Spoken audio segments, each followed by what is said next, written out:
The rust-eaten gate screamed like a dying man when he pushed it open. Jacob Barnes didn't notice. He was used to the sound of things breaking. The old family farm was a graveyard of failures, and he was just its latest ghost. He moved through the knee-high weeds, the biting November wind cutting through his thin jacket, a cold he welcomed. It was a reminder he was still breathing, a fact he often resented. His truck, a relic as battered as he was, sat near the skeletal remains of the barn. He lived in the truck. The farmhouse itself was a hollowed-out skull, its windows like vacant eyes staring at nothing.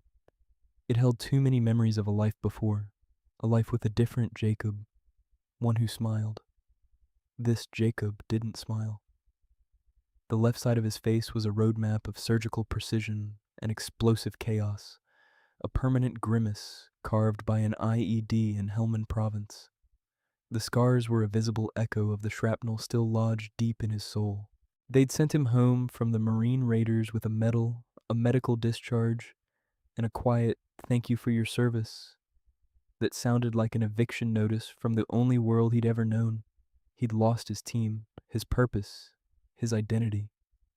Now he was just a collection of traumatic memories and conditioned responses, haunting the ruins of his own past. He worked odd jobs for cash, unloading trucks, mending fences for neighbors who looked away from his face, enough to buy cheap whiskey and canned food. Existence was a low, persistent hum of pain, punctuated by the silent screams of the men who died in the fire. He sat on the tailgate of his Ford, the metal cold enough to burn through his jeans. The sky was the color of a fresh bruise. He took a long pull from the bottle, the whiskey a familiar fire in his throat. It didn't drown the ghosts, it just made them swim slower. He was waiting for the courage to pull a different kind of trigger, the one that would finally silence the noise. Then he heard it. It wasn't the wind, it wasn't a memory. It was a thin, high whimper, almost carried away by the gale. Jacob froze, his senses dulled by alcohol and apathy, suddenly sharpening. It was the old instinct, the predator's awareness that had kept him alive in places where death was the only certainty. He put the bottle down, the glass clinking softly on the metal. He listened again, turning his head, filtering the world into channels of sound, the rustle of dry leaves, the groan of an old oak. And there it was again, a desperate, pain-filled cry. It was coming from the direction of Dale's property, a ramshackle plot of land separated from the Barnes farm by a line of dead trees. Dale was human refuse, a man who thrived on casual cruelty and the weakness of others. Jacob slid off the tailgate, his movements economical, silent. The broken warrior was stirring. He moved toward the sound, not out of any sense of civic duty, but because the sound was a disruption. It was a loose thread in the tightly wound shroud of his misery. He slipped through the skeletal trees, his boots making no sound on the damp earth. The whimpering grew louder, punctuated now by a low, guttural growl and the sharp crack of something striking flesh. The smell hit him next, feces, stale beer, and the coppery tang of terror. He saw them in the dim twilight. Dale, a corpulent man with a mean, piggy face, stood over a dark shape on the ground. He held a thick stick. "Stupid mutt," Dale slurred, his voice thick with cheap liquor. "I told you to shut up." He raised the stick again. The dark shape was a German shepherd. It was chained to a steel post driven into the mud. The chain was short, choking. The dog was a skeleton draped in fur, its coat matted with filth and blood. It tried to stand, to meet the threat, but its back legs trembled and gave way. It could only bare its teeth in a futile display of defiance. Section, and in that moment, as the dog's amber eyes met his, Jacob saw it. He saw the same haunted look he saw in the mirror every morning. The defiance of a proud warrior brought low, the pain of a body betrayed, the desperate, soul-deep loneliness of a veteran abandoned on the battlefield. It was a mirror, a soul in ruins, just like his own. Something in the cold, dead core of Jacob Barnes cracked. "Hey." The word was low, a gravelly sound torn from a throat raw with disuse and whiskey. It wasn't loud, but it cut through the wind like a rifle shot. Dale froze, stick held aloft. He squinted into the gloom. "Who the hell's there? This is private property." Jacob stepped out from behind a decaying oak, a shadow detaching itself from other shadows. He didn't hurry. He let Dale see him, let the man's drunken mind process the scarred face, the dead eyes, the coiled stillness of a predator preparing an ambush. "That's my property line you're standing on," Jacob said, his voice flat. "What are you doing to that dog?" Dale laughed, a wet, ugly sound. He lowered the stick, gesturing with it. "This piece of crap? Teaching it some manners." "None of your business, Barnes. Go back to your bottle." He kicked at the dog, a lazy, contemptuous motion. The dog flinched but made no sound. "Let him go," Jacob said. The temperature seemed to drop. Dale's bravado faltered. He'd known Jacob his whole life, or at least he'd known the boy Jacob used to be. This man was a stranger, something dangerous that had come back wearing Jacob's skin. "He's mine, bought and paid for. Now get off my land before I call the sheriff." Jacob took another step forward. He was on Dale's side of the tree line now. "You don't want to call the sheriff." It wasn't a threat. It was a statement of fact, a diagnosis. Dale looked at the man in front of him, the scars that spoke of unspeakable violence, the hands held loosely at his sides, but radiating lethal intent, the eyes that had seen hell and brought a piece of it back. Dale was a bully. He preyed on the weak. He suddenly realized he was no longer the strongest one in this equation. "Fine," Dale spat, throwing the stick down. "You want the worthless thing? You can have him."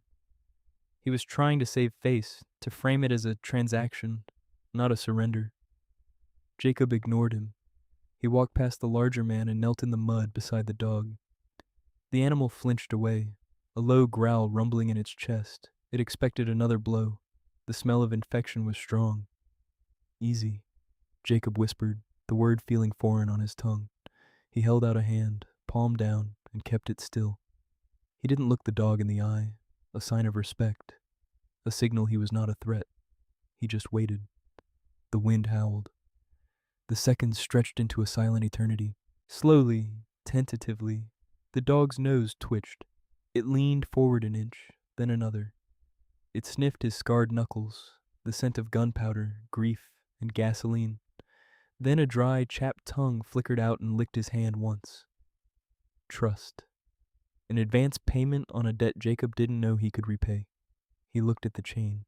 It was thick, padlocked to a heavy collar digging into the dog's neck. He looked back at Dale, who was watching with a mixture of fear and resentment. The key. "Lost it," Dale mumbled, crossing his arms. Jacob didn't argue. He wrapped his hands around the chain near the post. He planted his feet in the mud, his back and shoulders bunching under his jacket. The muscles that had hauled wounded men out of kill zones screamed back to life. He pulled. The steel links groaned. The muscles in his neck stood out like cables. For a moment, nothing happened. Then, with a sound like a gunshot, a link of hardened steel snapped. He unwove the broken chain from the collar without a word. He looked at the dog, who was now watching him with an unnerving intelligence. "Let's go," he said softly. He turned and started walking back toward his farm. He didn't look back to see if the dog was following. He knew it would. He could feel its presence behind him, a limping, ragged shadow matching his own broken stride. He had gone looking for a reason to die, and instead he'd found a reason to fight.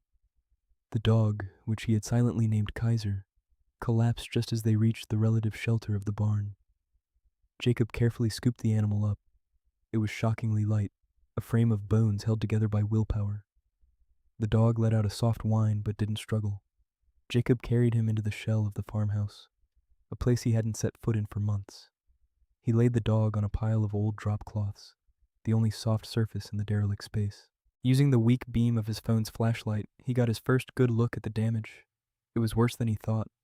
The dog's fur was missing in patches, revealing raw, infected skin. One of its ears was torn, and its ribs were a washboard under the thin hide. It was dying. Jacob wasn't a vet, but he knew trauma. He knew how to triage a wound. He cleaned the cuts with water from a dusty rain barrel and the last of his whiskey, the dog stoically enduring the sting. The animal's breathing was shallow, its eyes glassy. He knew this was beyond him. This required a professional. He wrapped Kaiser in the cloths and carried him to his truck. The engine turned over with a protesting groan, but it started. As he pulled out of the long, weed-choked driveway, he glanced in the rearview mirror. The farmhouse stood dark and silent, a tomb he had just walked out of. For the first time in a long time, he wasn't looking back. He was driving toward something. The sign for the Oak Creek Veterinary Clinic was lit by a single, flickering fluorescent bulb. It was late. He knew they'd be closed. He didn't care. He parked the truck and carried his fragile cargo to the glass door. A sign listed the emergency number. He called. A tired voice answered. "Dr. Thorne." "I have a dog. He's dying," Jacob said, the words blunt instruments. There was a pause. "Did you hit him with your car?" The voice was laced with a weary suspicion. "No, I found him. He's been abused. He needs help now. I'm 20 minutes out. Can you get him to the emergency vet in Stanton?" "He won't make it," Jacob said, his voice dropping. "I'm at your clinic. Please." Another pause. Longer this time. He could hear the internal debate, the weighing of risk against compassion. "Stay there. I'm on my way." Dr. Eris Thorne was not what he expected. She was young, with sharp, intelligent eyes that took in everything. His scarred face, his worn clothes, the desperate way he held the bundle in his arms. She held a key in one hand and a can of pepper spray in the other. She didn't try to hide it. She unlocked the door and flipped on the lights. The room filled with the clean, sharp smell of bleach and antiseptic, a world away from the decay of his farm. "On the table," she said, her voice all business. He gently placed Kaiser on the stainless steel examination table. Under the bright lights, the dog looked even worse. A casualty of a war Jacob was just beginning to understand. Dr. Thorne's professional mask slipped for a second. A flicker of pity, then anger crossed her face. "Oh, you poor thing," she murmured to the dog, not to Jacob. She started her work, her hands moving with a gentle, practiced efficiency. She checked his vitals, her face grim. "He's in hypovolemic shock, dehydrated, septic. Whoever did this..." She trailed off, shaking her head. Jacob just stood in the corner, feeling large and useless. He was a weapon in a room dedicated to healing. He watched her insert an IV, administer fluids and antibiotics, her focus absolute. She was a warrior in her own right, fighting a different kind of battle. "He's a fighter," she said after a long while, her voice softer. "He's trying to hold on." She was cleaning the filth from the dog's coat when she stopped. "What is this?" She carefully parted the fur on the inside of his right ear. Jacob moved closer. There, faint but unmistakable, was a tattoo. A series of letters and numbers. "That's military," Jacob said, his voice a whisper. He knew the format. He'd seen them on dozens of MWDs, military working dogs, in Afghanistan. Dr. Thorne's eyes shot to his. "How do you know?"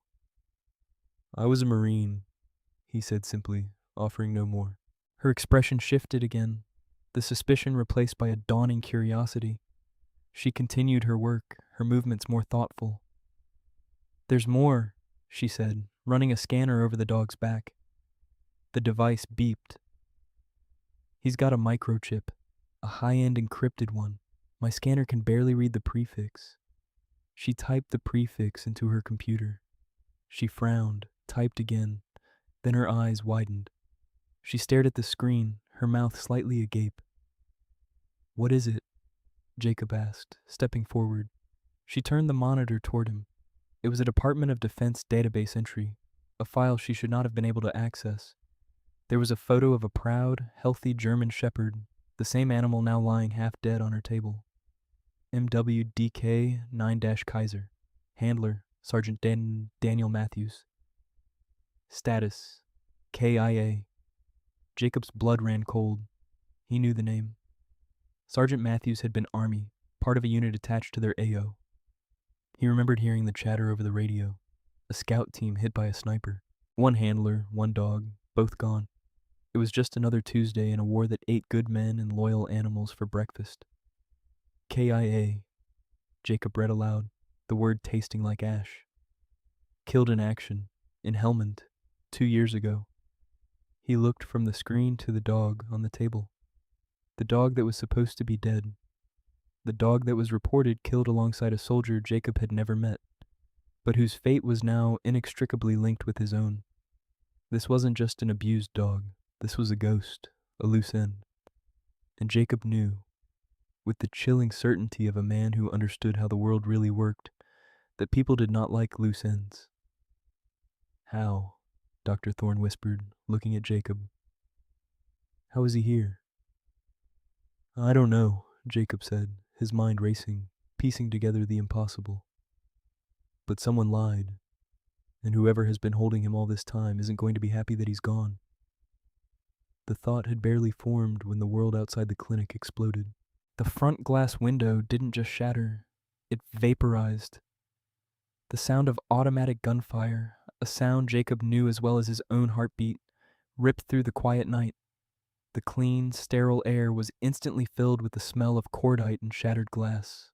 Instinct took over. Down! Jacob roared, shoving Dr. Thorne toward the floor behind the steel table. He was already moving, his brain a cold, clear processor of threats and angles. 2 shooters, firing from the darkness across the street. Suppression fire. They weren't trying to kill them yet. They were pinning them.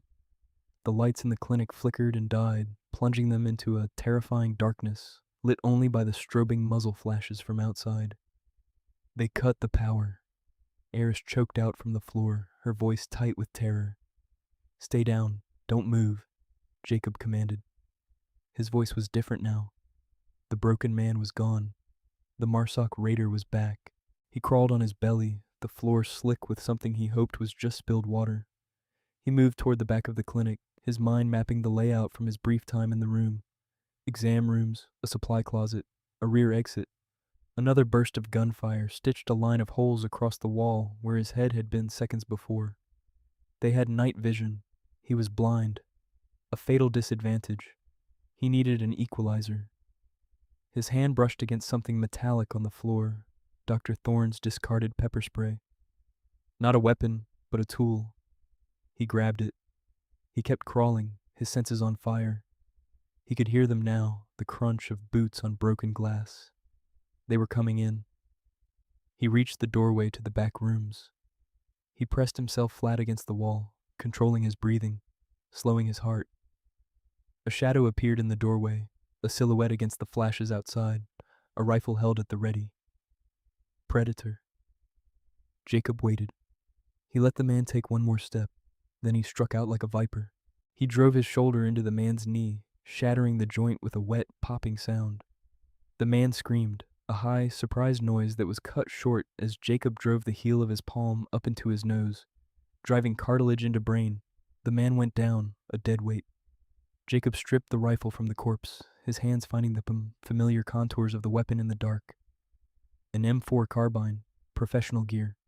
He checked the magazine, full. He slung the rifle and took the man's sidearm, a Glock 19, and the spare magazines from his tactical vest. He also found a pair of night vision goggles. He put them on. The world resolved into a ghostly green. He was no longer blind. The playing field was level. He heard a second man call out from the front of the clinic. A name. Silas? You good? Jacob didn't answer. He moved silently into the next exam room, a phantom in the dark. He could see the second man, Baez, a large, bearded figure, moving cautiously toward the back. This was the professional, the leader. Silas was just muscle. Suddenly a new sound, a low, guttural growl from the main room. Kaiser. The dog was on its feet, swaying, the IV line ripped from its leg. It was standing over Dr. Thorne's still form, its body a shield. Despite the pain, despite the drugs and the starvation, the warrior inside the dog had answered the call to battle. The bearded man saw the movement.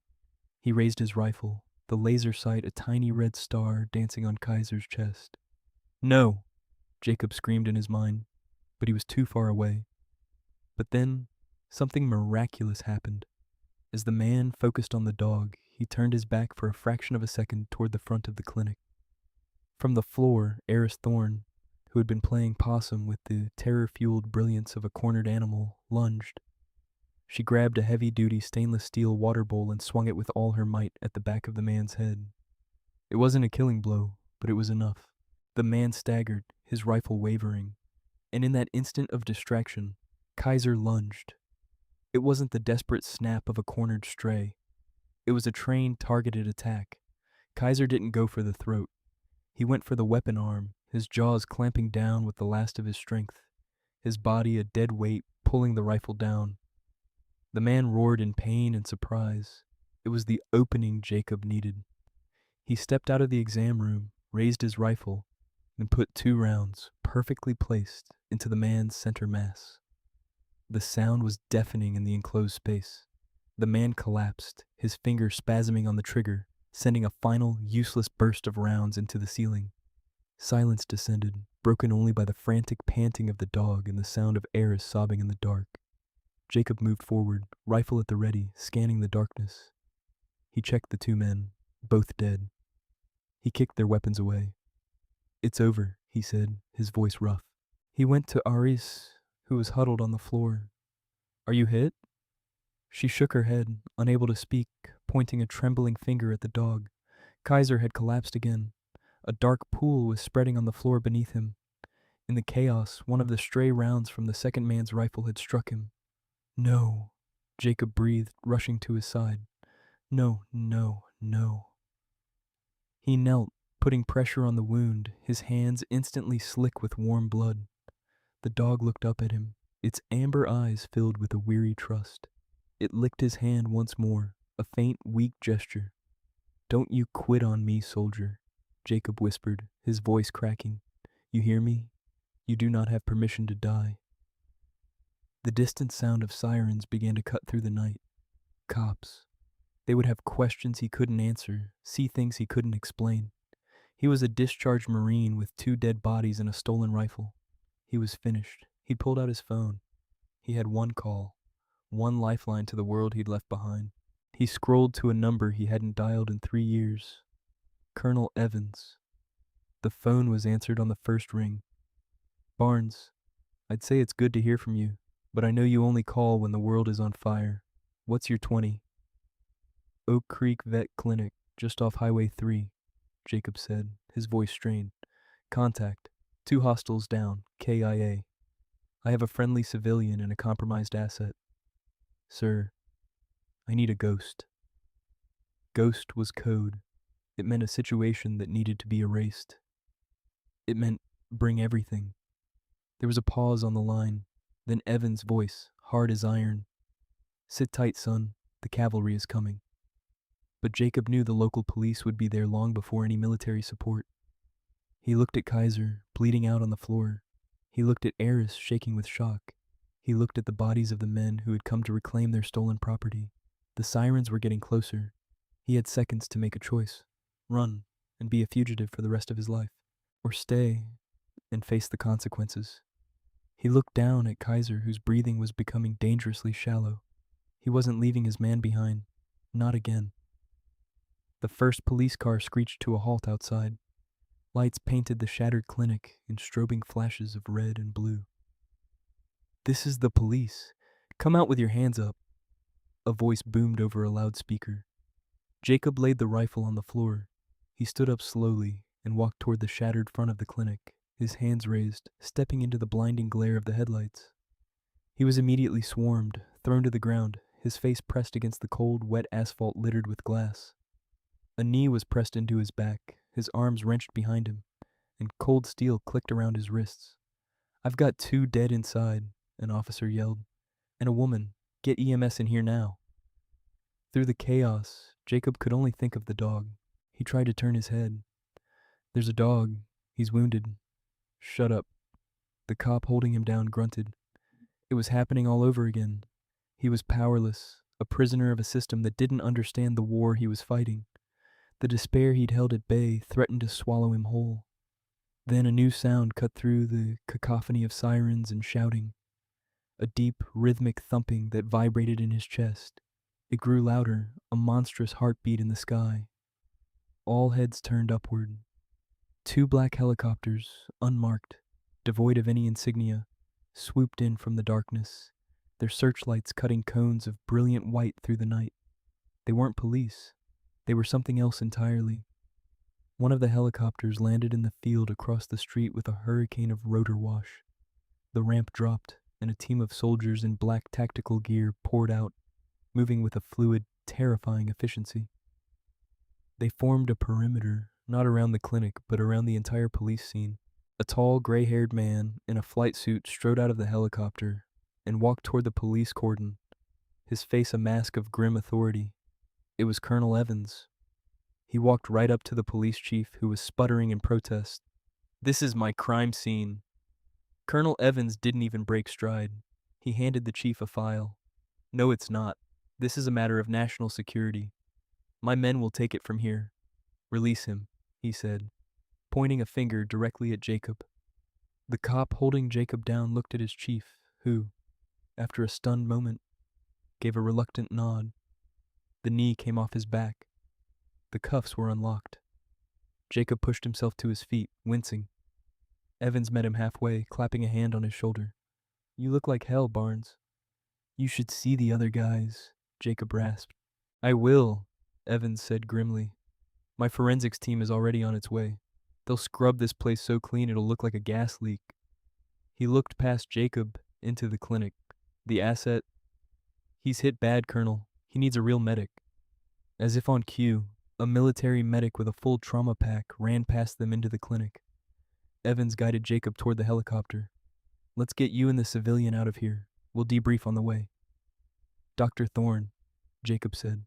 "Her name is Eris Thorne. She saved his life. Twice." Evans nodded. "She's a hero. We'll take care of her." He paused, his expression softening for a moment. "You did good, son. You brought my dog home." On the flight to a secure military base, the full story came out. Colonel Evans laid it all out, his voice a low rumble over the noise of the rotors. Kaiser wasn't just any MWD, he was part of a special program, a dog with a unique genetic makeup and training that made him invaluable. When his handler, Sergeant Matthews, was killed, Kaiser was also wounded. The official report listed him as KIA, but that was a lie perpetuated by the contractors on site, a mercenary group run by the man Jacob had killed, the one called Silas. They stole Kaiser from the battlefield, recognizing his value. They were planning to sell him on the black market for a fortune. Dale, the scumbag neighbor, was just a low-level kennel operator, a place to stash the dog until the deal was done. "We've been hunting these bastards for 2 years, Evans said, his jaw tight. "They were ghosts. You just kicked the hornet's nest and gave me a location." Jacob listened, the pieces clicking into place. The casual cruelty of Dale, the professional violence of the mercenaries, the lies in the official reports. It was all part of the same rot he'd seen fester in the war, a war that hadn't ended when he came home. It had just followed him. "And Kaiser?" Jacob asked, his voice thick with emotion. "My best combat medic is working on him right now," Evans assured him. "He's a tough bastard, just like his new owner." The next few months were a blur of healing. For Jacob, it was physical therapy for the old wounds that ached with new purpose, and long sessions with Colonel Evans, not as a soldier, but as a man. He talked about the IED, the fire, the ghosts. He finally gave them a voice, and in doing so, began to rob them of their power. For Kaiser, it was a series of surgeries and a slow, painful recovery. Jacob was there for every step. He slept on a cot outside the veterinary bay at the base. He learned to change the dog's dressings, to help with his physical therapy, to coax him to eat. He spoke to the dog in low, quiet tones, telling him stories of the farm, of the sky, of the future. He was making a promise. Eris Thorne was there too. After the initial shock, her anger had solidified into a fierce resolve. She'd testified against Dale, who had folded instantly, giving up the entire local operation. The federal case against the mercenary network was massive, and her testimony was key. Colonel Evans had arranged for her protection, but she often drove out to the base, ostensibly to check on Kaiser's progress, but really to see Jacob. They didn't talk much about the night of the firefight, but a bond had been forged in that crucible, a quiet understanding that needed no words. Finally, the day came. Kaiser was cleared for release. The paperwork was a bureaucratic nightmare. The dog was officially a piece of recovered government property, a high-value military asset. We can't just give him to you, Jacob, a lawyer from the JAG court explained, his tone apologetic. There are protocols. That's when Colonel Evans had slammed his hand on the table. To hell with protocols. That dog is not an asset. He's a veteran, and so is the man who saved him. They've earned their peace. Arrange a formal adoption. Public. I want the whole world to see how we treat our heroes, man and canine. And so, the adoption day was set. It was supposed to be a small ceremony at the county courthouse, a photo op for a local politician. Jacob had agreed reluctantly, only wanting to get Kaiser home to the farm. The farm was no longer a ruin. With a loan co-signed by Evans and the help of a few old Marine buddies he'd reconnected with, Jacob had started to rebuild. The barn had a new roof. The farmhouse had new windows. It was still scarred, still a work in progress, but it was alive again, just like him. On the morning of the adoption, Jacob put on a clean shirt. He looked at himself in the new mirror he'd hung. The scars were still there, but the eyes looking back at him were different. The ghost was gone. A man looked back.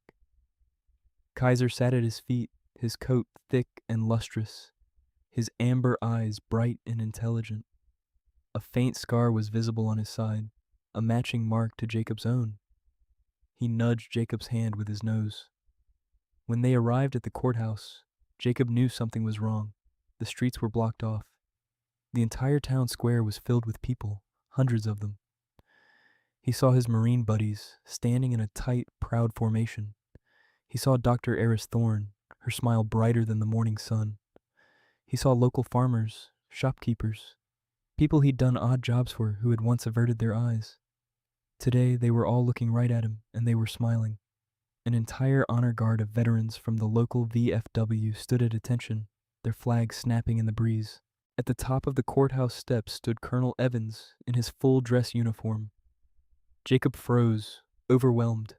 He thought it was just for the dog.